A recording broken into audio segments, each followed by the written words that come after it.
Hola, soy Jessica Aguilar y el día de hoy vamos a hablar de violencia política. ¿Han escuchado hablar sobre el término? Miren, fue en el 2015 cuando se visibilizó y bueno, a falta de una legislación y un marco normativo específico en México, fue cuando nos empezamos a dar cuenta que algunas acciones, algunas características hacia la mujer son violencia política. Existe un protocolo para atender la violencia política contra las mujeres y este pretende orientar a las instituciones respecto al comportamiento que deben de tomar para sancionar y señalar algunos casos de violencia contra las mujeres, sobre todo y respecto al ámbito político y electoral, ¿no? Miren, es muy importante porque según la Convención Interamericana para Prevenir, Sancionar y Erradicar la Violencia contra la Mujer, también habla el Pacto Internacional de Derechos Civiles y Políticos, la Convención Americana sobre Derechos Humanos.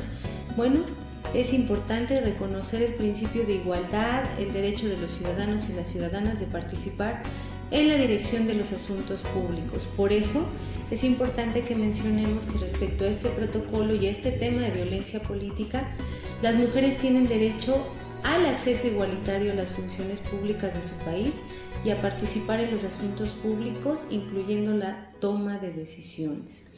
Este protocolo es una iniciativa del Tribunal Electoral del Poder Judicial de la Federación y personalmente considero que ha sido ineficaz para combatir de fondo el problema de la violencia política, pues se sigue vulnerando y transgrediendo y violando el derecho humano de las mujeres a ejercer el voto y a ser electas en los procesos electorales. Pues si nos damos cuenta, existe aún un desarrollo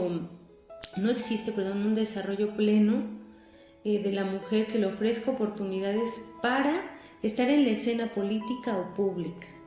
¿Por qué creen? Yo considero que el machismo y el patriarcado sigue representando para las mujeres un techo de cristal.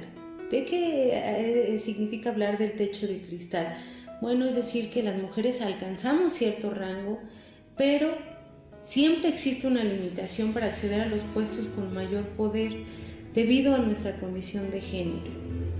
Es complicado porque muchas de nosotras nos hemos visto discriminadas o truncadas en nuestro desarrollo personal o profesional, siempre con argumentos como tienes que aguantar, primero se les da los puestos políticos o las posiciones de poder a los varones, ¿no? Es mucho más fácil. Esto se ha vuelto pues un tema recurrente en muchas administraciones, tanto públicas como en los procesos de selección de las candidatas o candidatos, ¿no? Siempre la violencia política es un depredador que acecha estos organismos y que nos complica la vida a muchas mujeres, ¿no?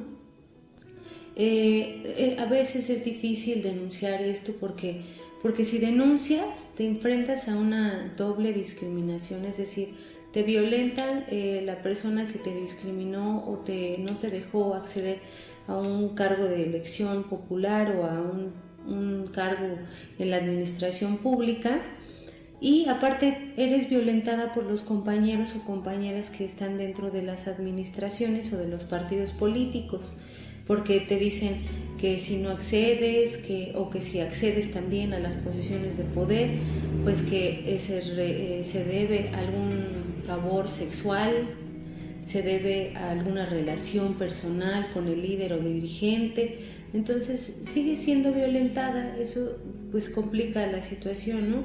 Además, bueno, cuando las mujeres deciden realizar su denuncia, pues a veces no se les da o se les retira el apoyo político de sus jefes inmediatos, ¿no?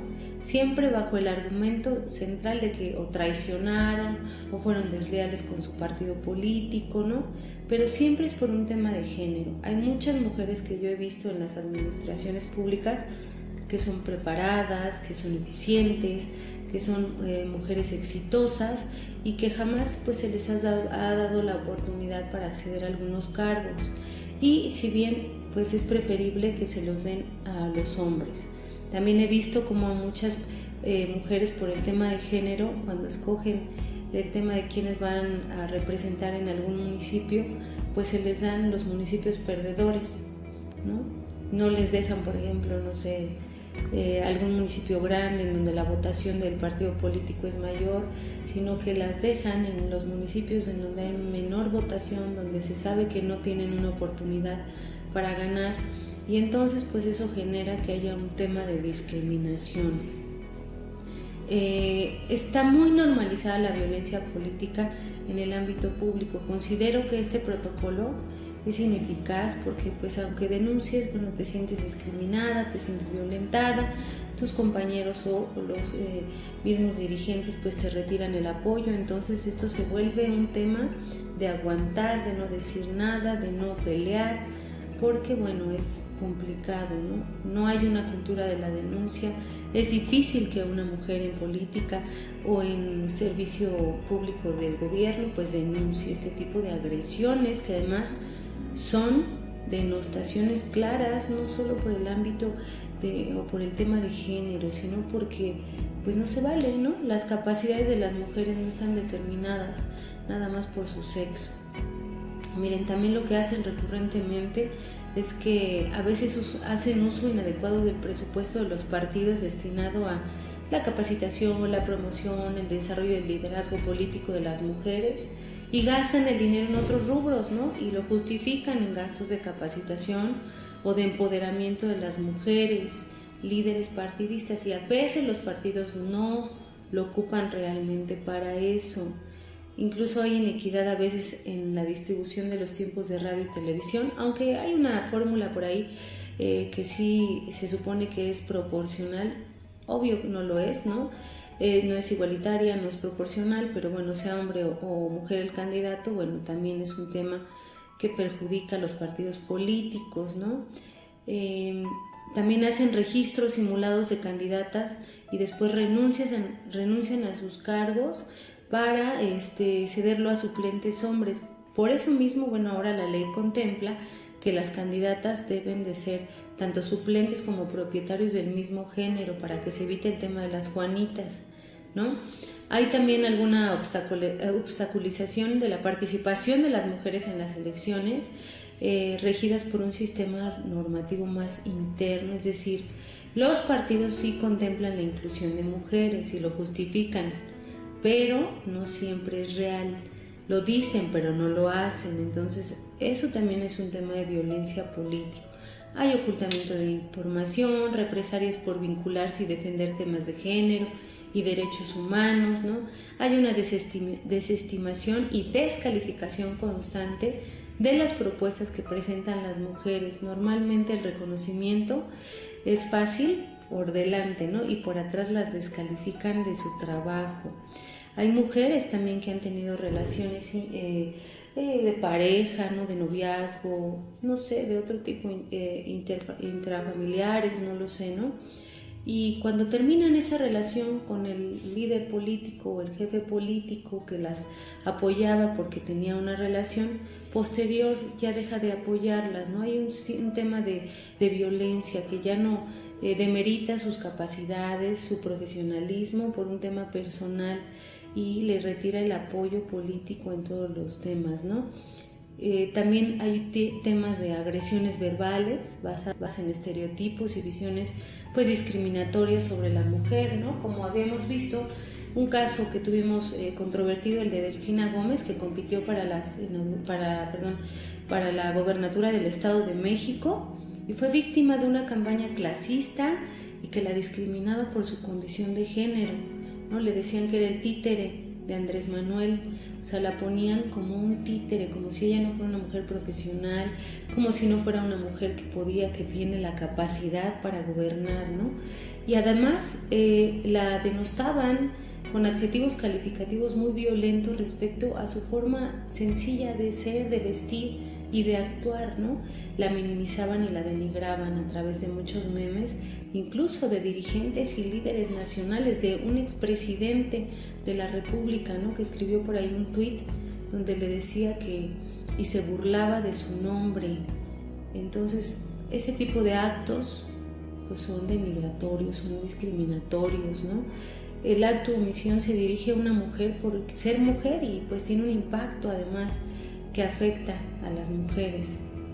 También, bueno, es importante saber hasta dónde o hasta qué grado de violencia se debe llegar para que el Tribunal Electoral considere que existe violencia política, porque si bien es una iniciativa del propio tribunal, es también quien califica las resoluciones, ¿no?, de esta sala superior, en donde se considera o no si es violencia o no política, ¿no? Entonces debes de cumplir con algunos rubros para también determinar si fuiste violentada o no políticamente, ¿no? Y eso es complicado, a veces no es igualitario y también genera pues cierta controversia que limita a las mujeres también a denunciar, porque te degradan, porque no, el resultado que vas a obtener es peor y eres discriminada, y además pues te agreden tus propios compañeros o de trabajo o los mismos militantes de un partido político, ¿no?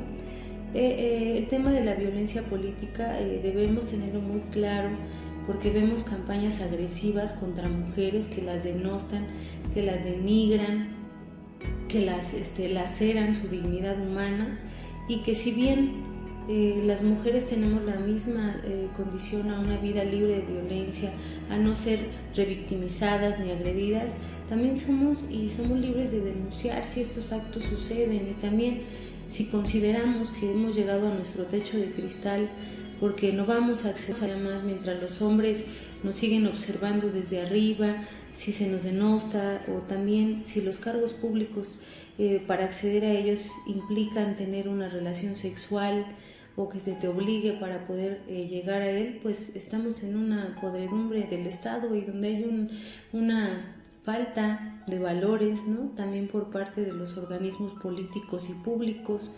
Entonces es un tema de mucho debate, de mucha controversia, en donde hay opiniones diferenciadas, pero que sobre todo el punto de unión es que pues las mujeres tenemos que estar unidas para poder determinar, apoyarnos, ser solidarias, entrar en un concepto de sororidad, para poder avanzar y que ya no nos encontremos en este techo de cristal que desgraciadamente pues nos pone en posiciones políticas, públicas y administrativas pues que a veces denostan nuestras conductas respecto a otras personas. Entonces yo lo dejo al debate. Algunas opiniones, como les di, pueden ser reales o no, pero bueno, depende de quién se trate, ¿no? Y bueno, los dejo, les agradezco muchísimo la atención y estoy también para cualquier duda o pregunta.